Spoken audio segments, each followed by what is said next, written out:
All right, guys, so the Thanksgiving season is right around the corner. There is nothing better than a deep fried turkey. Delicious, juicy with that crispy skin. Let me show you how to do it safely. First, we're gonna get a turkey fryer and keep our propane tank. Find a spot away from the house, preferably on the driveway or on a stone patio. Then we're gonna go into the kitchen, and here's how we figure out exactly how much peanut oil we need to add to the turkey fryer. You're gonna put your turkey in the basket, into the pot, and fill it with water just until the top of the turkey gets covered, right? Then we're gonna pull that turkey and the basket out and drain all of that water. Here's a little tip. Get yourself a stick, put the stick into the water, and then using a marker, just notate on the stick where the water level came up to. The next step is we want to dry that turkey. Moisture and water is the enemy of a deep fryer. So you want to get some paper towels and get that bird completely patted dry inside and out. Trust me, that is super important. And we're going to come outside, and it's time to fill our turkey fryer with the peanut oil.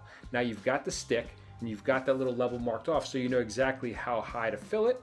Then we're going to turn on our propane and let the turkey oil come up to 350 degrees. This is your chance now to start getting your bird ready. You can marinate, you can season, you can do a combination of both. I'm using a little bit of a Cajun butter marinade and some Cajun seasonings. But listen, you do you. There is no wrong answer. Put what you like on your bird. Just know that by putting it in the oil, some of that's gonna wash off a little bit, so save a little on the side so that you can give a nice little dusting or coating of that seasoning once the bird comes out of the fryer. All right, we've got the oil up to 350 degrees. Now we're gonna take the bird, put him on his throne, and get him all set up into the turkey fryer. So this next part is very important. Make sure that you're wearing some safety gear. I've got on some heavy duty rubber gloves. I've got on a long leather apron, and you want to make sure, super important, turn the oil off before you lower the turkey in. You want to make sure that there is no flame just in case some of that oil happens to bubble over the side.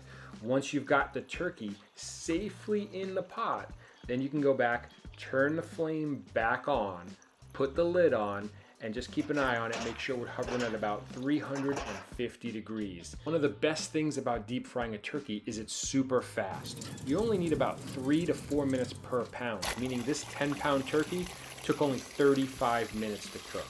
Now, we're gonna turn off the gas. We wanna make sure there's no flame again, and we're slowly going to raise that turkey out of the boiling oil. We want it to drain off onto the pan a little bit, and we're gonna temp probe it to make sure that we're at 165 degrees in the breast meat and 175 degrees in the thigh meat. Make sure you've got your safety equipment. You're gonna want those heavy duty rubber gloves. This turkey was just hanging out in some boiling oil, and it will be hot. But I'm telling you, all of this prep work was worth it because look, you have a super crispy and delicious turkey. You are going to want to do this year round. In fact, I do this year round, not just on Thanksgiving, because it's that easy and delicious. Just look at that bird. Now, we're going to get it transferred onto a plate with some leafy greens, make it presentable for the table, and I'm going to bring this beautiful turkey in for the family to enjoy. Just take a look at it. It's stunning, isn't it? All right, we're indoors. We've got the knife, the fork, and I'm going in for a bite because I want to make sure that it is as tender and juicy and delicious as I've been promising. Oh yeah. So the day after Thanksgiving to me is even better because there's nothing better in my opinion than leftover deep fried turkey to make turkey sandwiches. So we're gonna break out some Martin's potato rolls, layer on a little bit of that mayo, some tomatoes, thinly sliced avocados, and then of course some of that deep fried turkey deliciousness. Yeah, I'm throwing on another half of Martin's roll because they are absolutely incredible. A little more mayo, a little more turkey, and then we're gonna make it rain with a little salt and pepper right over the top, and some of these delicious crispy onions that I picked up at our local supermarket. Then of course I'm gonna throw on a little salad on top, little arugula, make it healthy, and some cheddar cheese. We're gonna put the top on that bun, slice it in half, and we will be eating good. I'm telling you, There's nothing better the day after Thanksgiving than using that leftover deep fried turkey to make a delicious turkey sandwich on Martin's potato rolls. I'm going in for my bite, guys, because this looks delicious. Oh yeah, try this one and you can thank me later. Enjoy.